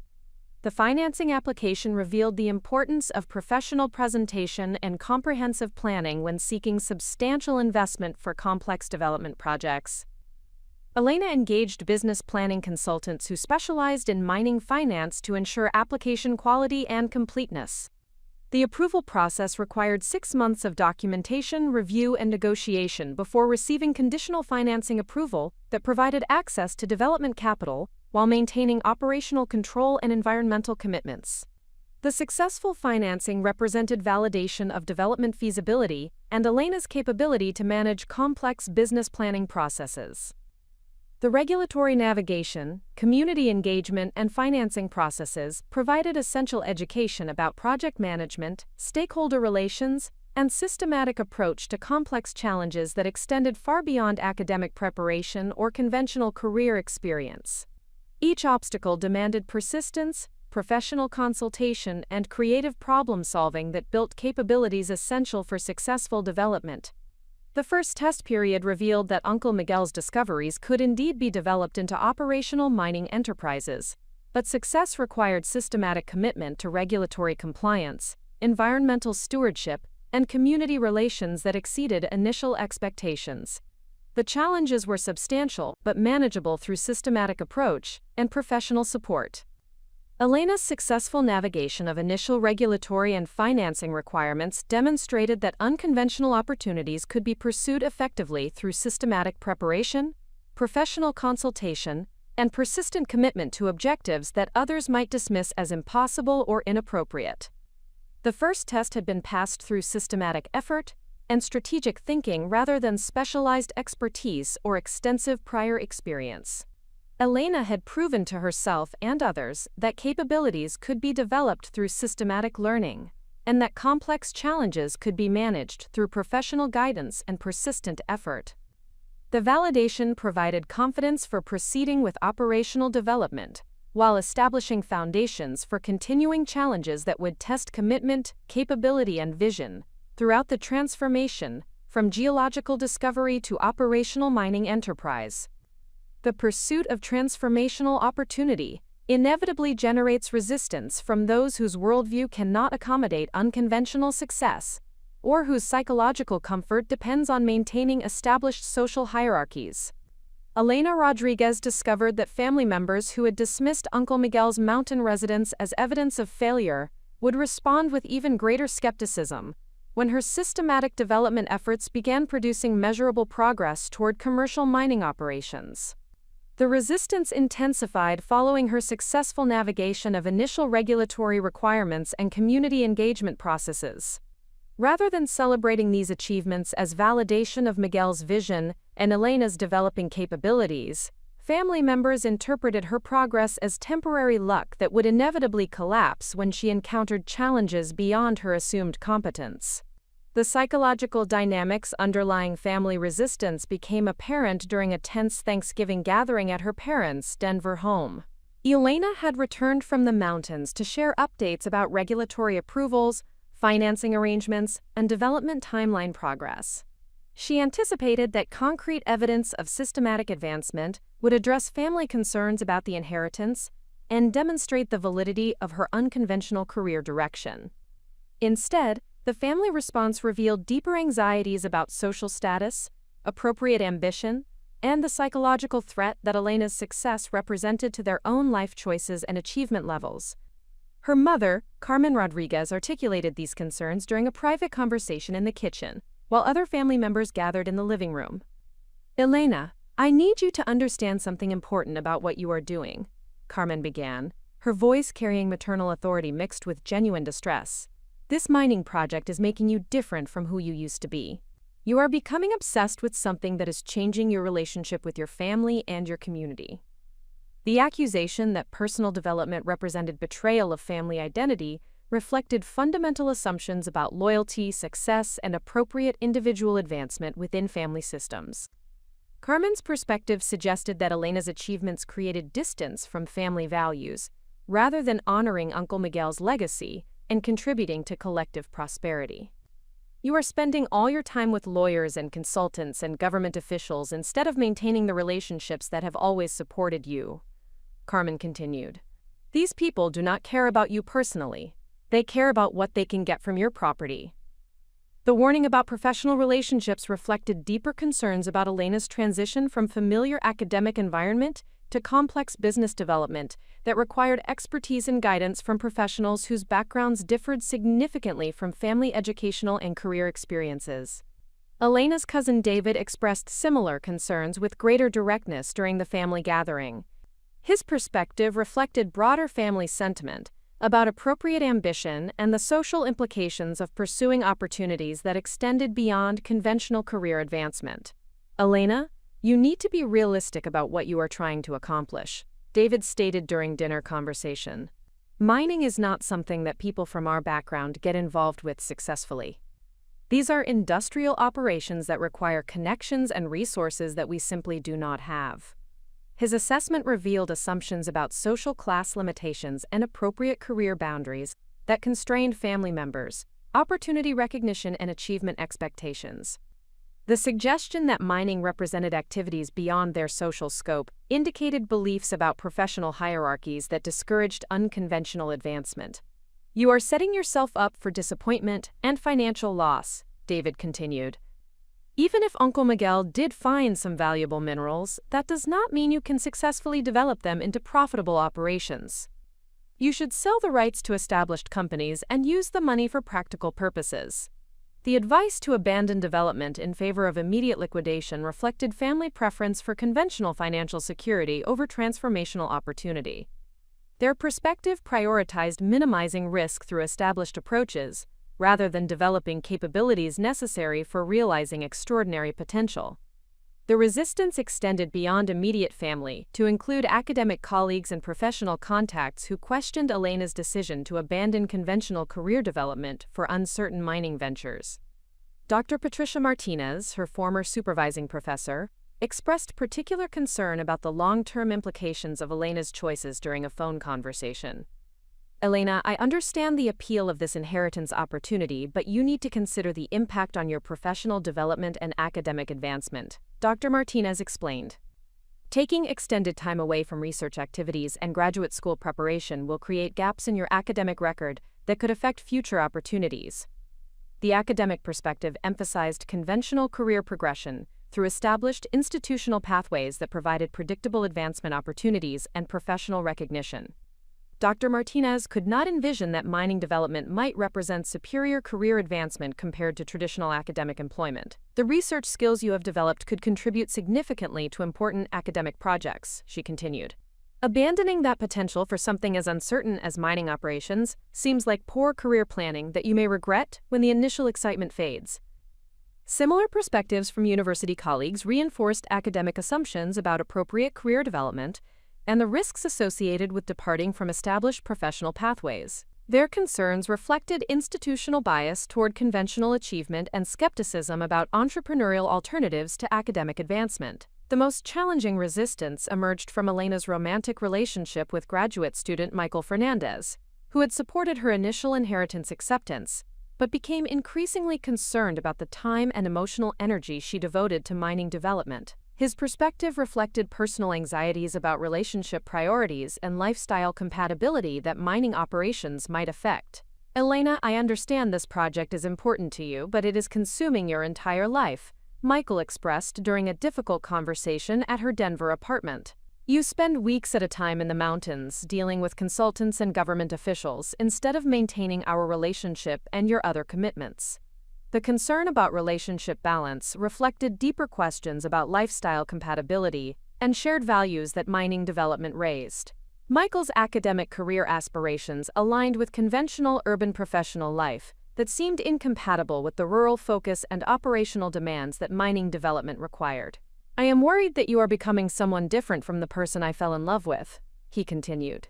"You are so focused on this mining project that you do not seem interested in the life we were planning together." The relationship tension revealed how transformational opportunities often require fundamental life changes that affect personal relationships and social connections. Elena's development from academic researcher to mining entrepreneur represented identity evolution that challenged existing relationship dynamics and future planning assumptions. The psychological pressure of simultaneous resistance from family, academic colleagues, and romantic partner created doubt about development decisions and capability assessments that could undermine progress despite measurable advancement in regulatory approvals and operational planning. The collective skepticism suggested that perhaps family wisdom about conventional career paths represented superior judgment about risk and feasibility. However, Elena's systematic documentation of development progress provided objective evidence that contradicted family assumptions about failure inevitability and professional inadequacy. Regulatory approvals, financing arrangements, and technical assessments demonstrated measurable advancement that exceeded initial expectations while validating Uncle Miguel's discoveries and development potential. The resistance also revealed the psychological comfort that family members derived from maintaining established hierarchies and achievement limitations. Elena's success challenged their assumptions about capability boundaries and appropriate ambition in ways that created anxiety about their own life choices and accomplishment levels.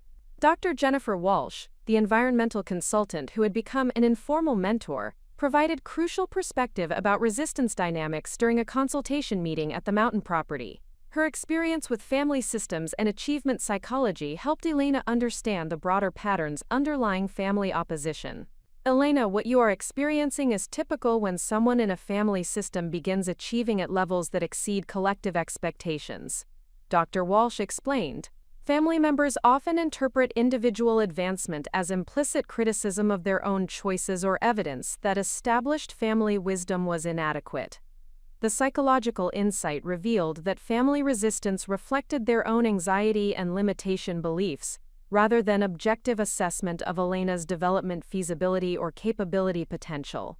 Their opposition served psychological defense functions that protected existing worldview and achievement comfort zones. "The most important consideration is whether your development activities align with your values and long-term objectives," Dr. Walsh continued.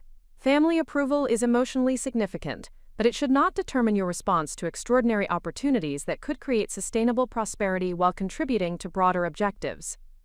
The guidance emphasized the importance of maintaining authentic development direction despite social pressure to conform to conventional expectations and achievement limitations. Elena's success required persistent commitment to Uncle Miguel's vision and systematic capability development regardless of family understanding or approval. The resistance period also strengthened Elena's relationship with professionals who understood mining development and supported her systematic approach to operational planning. Mining engineer drive. Sarah Thompson became an important advocate who validated Elena's technical competence and strategic thinking about development challenges. "Elena, your family's concerns reflect lack of familiarity with modern mining operations and the systematic approach you have developed," Dr. Thompson observed during a progress review meeting. "Your regulatory navigation and environmental planning demonstrate professional competence that many experienced mining executives would struggle to achieve." The professional validation provided essential counterbalance to family skepticism, while confirming that Elena's systematic approach to capability development was producing measurable results. Her success in complex regulatory and technical challenges proved that unconventional backgrounds could lead to professional competence through systematic effort and strategic learning. The resistance period taught crucial lessons about persistence and authentic commitment when facing sustained criticism from people whose approval had previously provided motivation and confidence. Elena learned that transformational achievements often require temporary isolation from conventional support systems, while building new professional relationships aligned with unconventional objectives. The experience revealed that family resistance often intensifies when individual achievements begin exceeding collective expectations, creating psychological pressure to abandon advancement in favor of familiar limitations and conventional achievement boundaries. Understanding this dynamic provided emotional resilience for maintaining development commitment, despite continuing criticism. Most importantly, the resistance period demonstrated that external validation was less important than systematic progress toward meaningful objectives that aligned with personal values and long-term vision. Elena's commitment to Uncle Miguel's discoveries and environmental stewardship provided internal motivation that sustained development efforts despite family disapproval and professional skepticism. The resistance had been confronted and overcome through systematic documentation of measurable progress, professional validation of technical competence, and philosophical commitment to transformational objectives that transcended conventional achievement limitations. Elena emerged from this period with enhanced confidence and clarity about development priorities that would guide continuing operational advancement, despite ongoing family skepticism. The transformation from enthusiastic beginner to competent professional requires systematic skill acquisition that bridges the gap between theoretical understanding and practical application. Elena Rodriguez recognized that successful mining development demanded expertise across multiple technical disciplines that extended far beyond her academic research background and required structured learning approaches that could accelerate competence development within operational timelines. The skill development program emerged from comprehensive assessment of capabilities required for mining operations management. Elena engaged professional development consultant Drive, Margaret Stevens, to conduct systematic evaluation of current competencies versus operational requirements, identifying specific skill gaps that could constrain development success if not addressed through targeted learning initiatives. Dr. Stevens' assessment revealed 8 critical competency areas where Elena needed substantial development: geological engineering principles, environmental compliance management, industrial equipment operation, project management methodologies, financial analysis and reporting, regulatory navigation procedures, community relations strategies, and operational safety management. Each area required both theoretical knowledge and practical application skills that conventional academic education had not provided. The geological engineering component demanded understanding of rock mechanics, mineral extraction techniques, processing methodologies, and quality control procedures that determined operational efficiency and resource recovery rates. Elena enrolled in intensive geological engineering courses through Colorado School of Mines, completing accelerated programs designed for practicing professionals who needed advanced technical knowledge for specific applications. The coursework required evening and weekend study schedules that accommodated her continuing development responsibilities while providing systematic education in geological assessment, extraction planning, and processing optimization. The program included laboratory work, field exercises, and case study analysis that connected theoretical principles to practical operational challenges. Professor James Mitchell, who directed the geological engineering program, became an important mentor who understood Elena's unique transition from academic research to mining development. His guidance helped optimize learning approaches while ensuring comprehensive understanding of technical principles essential for operational success. Elena, your systematic approach to learning and strong analytical capabilities provide excellent foundation for geological engineering competence, Professor Mitchell observed during individualized instruction sessions. The key is connecting academic principles to specific operational challenges you will encounter with rare earth extraction. The technical instruction revealed sophisticated relationships between geological characteristics, extraction methodologies, and processing requirements that affected both operational efficiency and environmental compliance. Understanding these relationships enabled optimized development planning that maximized resource recovery while minimizing environmental impact. Environmental compliance management required expertise in regulatory frameworks, monitoring procedures, and remediation techniques that ensured operational conformity with federal and state environmental protection standards. Elena participated in specialized training programs offered by the Environmental Protection Agency and Colorado Department of Health and Environment. The environmental training included comprehensive education about air quality monitoring, water quality protection, waste management procedures, and ecosystem preservation techniques that modern mining operations must implement. The coursework emphasized systematic compliance management that prevented environmental violations while maintaining operational efficiency. Dr. Susan Chen, who directed EPA mining compliance training, provided crucial insights about regulatory interpretation and implementation strategies that helped Elena understand how environmental requirements could be integrated effectively within operational planning, rather than treated as external constraints. Environmental compliance should be considered integral to operational design rather than additional burden that constrains efficiency, Dr. Chen explained during advanced compliance workshops. Modern mining techniques enable environmental protection and resource extraction to complement each other through systematic planning and operational excellence.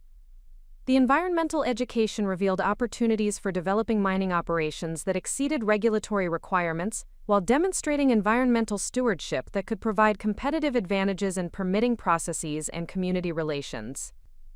Industrial equipment operation required understanding of complex machinery systems, maintenance procedures, and safety protocols that governed extraction, processing, and transportation equipment essential for mining operations. Elena participated in equipment operation training programs offered by major machinery manufacturers and mining technology companies.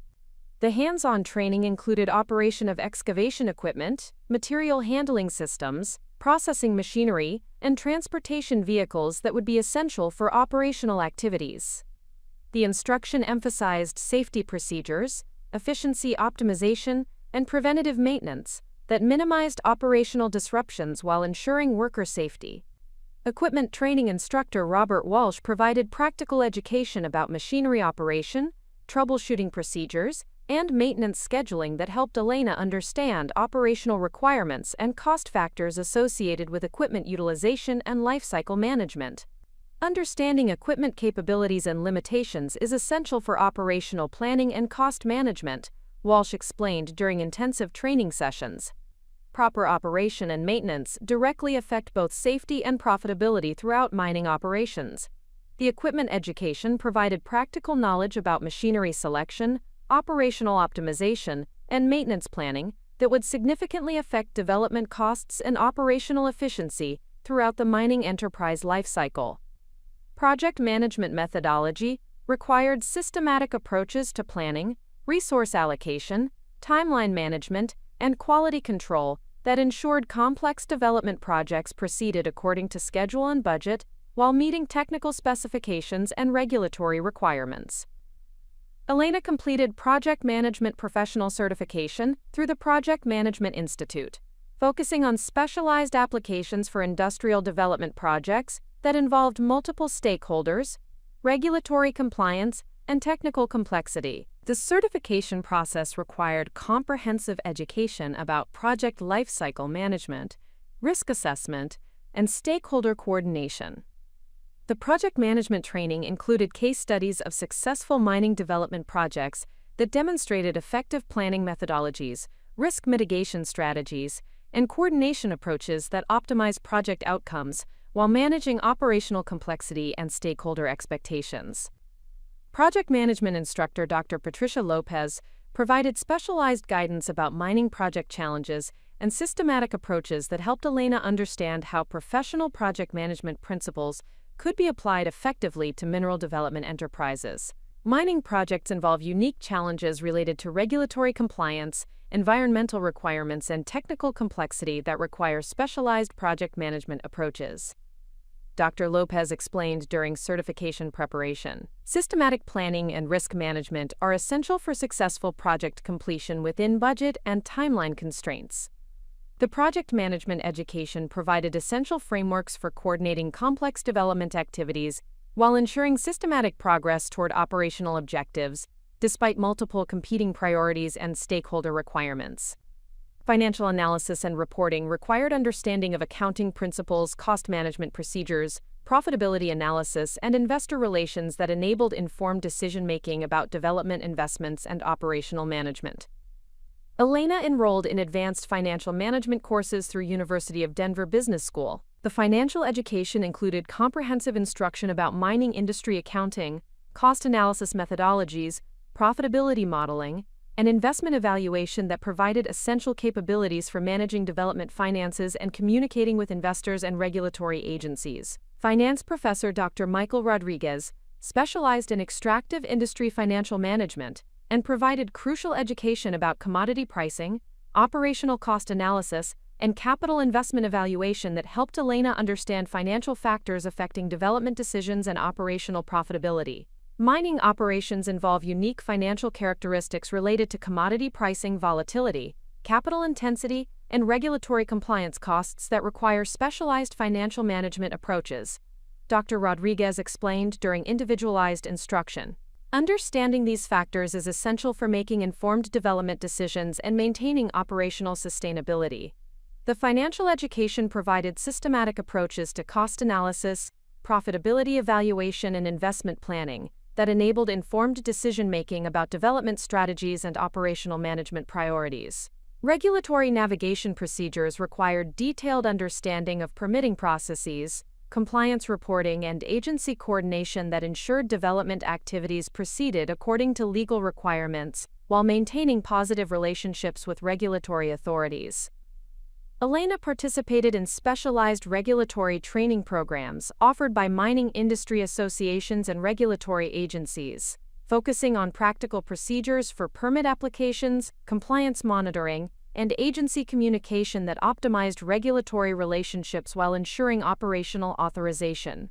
Regulatory specialist Jennifer Martinez provided comprehensive education about permit application procedures, compliance documentation, and agency coordination strategies that helped Elena understand how systematic regulatory management could facilitate development authorization while maintaining positive agency relationships. Effective regulatory management requires proactive communication, comprehensive documentation, and systematic compliance monitoring that demonstrates commitment to regulatory compliance while facilitating operational authorization, Martinez explained during regulatory training workshops. The regulatory education provided practical knowledge about permit processes, compliance requirements, and agency coordination that enabled systematic navigation of complex regulatory frameworks while maintaining development progress and operational authorization. Community relations strategies required understanding of stakeholder management, public communication, and conflict resolution that maintained positive relationships with local communities while addressing concerns about mining impacts and ensuring community support for operational activities. Elena completed community relations training through Colorado Mining Association, focusing on systematic approaches to stakeholder engagement, public communication, and community benefit programs that created positive relationships between mining operations and local communities. Community relations consultant Dr. Sarah Johnson provided specialized education about stakeholder analysis, communication strategies, and community engagement that helped Elena understand how systematic community relations could create operational advantages while addressing legitimate community concerns. Successful mining operations require positive community relationships based on transparent communication, environmental stewardship, and community benefit programs that demonstrate commitment to local prosperity and environmental protection, Dr. Johnson explained during training programs. The community relations education provided systematic approaches to stakeholder management and public communication that enabled positive community relationships while addressing concerns and maintaining operational support. Operational safety management required comprehensive understanding of safety regulations, hazard assessment, accident prevention, and emergency response procedures that protected worker safety while ensuring regulatory compliance and operational continuity. Elena completed Mine Safety and Health Administration certification programs that provided comprehensive education about mining safety regulations, hazard identification, safety management systems, and emergency response procedures essential for operational authorization and worker protection. Safety Training Coordinator Thomas Wilson provided practical education about safety planning, hazard assessment, and accident prevention that helped Elena understand how systematic safety management could protect workers while optimizing operational efficiency and regulatory compliance. Safety management is integral to operational success rather than external constraint on efficiency, Wilson explained during safety certification training. Systematic safety planning prevents accidents while optimizing operational procedures and regulatory compliance. The safety education provided essential knowledge about regulatory requirements, hazard management, and emergency procedures that enabled comprehensive safety planning while ensuring worker protection and operational authorization. The comprehensive skill development program required 18 months of intensive study and practical training that consumed evenings, weekends, and vacation periods, while maintaining continuing development responsibilities and regulatory compliance requirements. The systematic approach to capability building provided measurable competence development across all essential operational areas. The skill acquisition process demonstrated that professional expertise could be developed through systematic learning and practical application, rather than requiring extensive prior experience or specialized academic credentials. Elena's systematic approach to capability development provided foundation competencies essential for successful mining operations management. The comprehensive education also revealed interconnections between different operational areas that required integrated understanding rather than isolated technical expertise.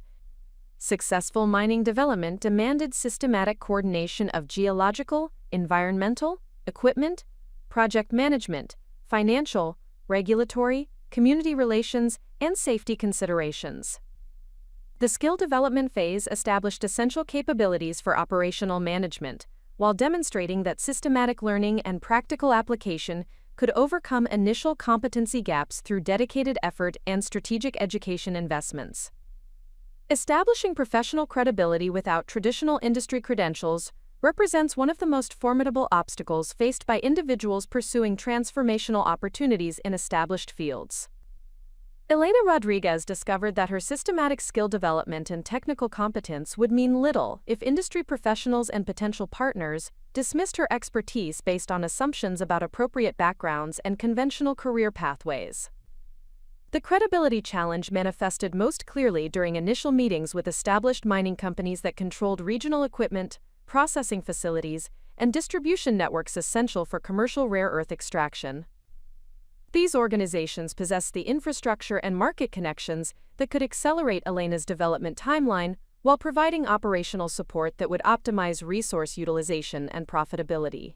Elena's first major credibility test occurred during negotiations with Rocky Mountain Extraction Services, a Denver-based company that specialized in processing rare earth minerals for aerospace and renewable energy applications.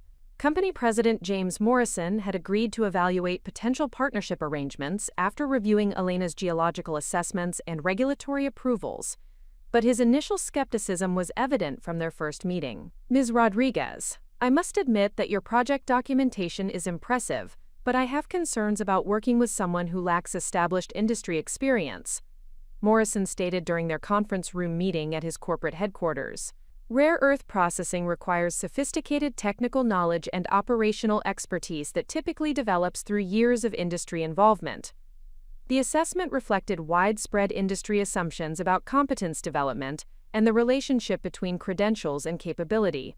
Morrison's perspective suggested that systematic education and demonstrable technical knowledge were insufficient substitutes for traditional career progression through established mining organizations. We have worked with numerous mining ventures over the past decade, and the most successful partnerships involve operators who understand industry practices, market dynamics, and operational challenges through direct experience, Morrison continued.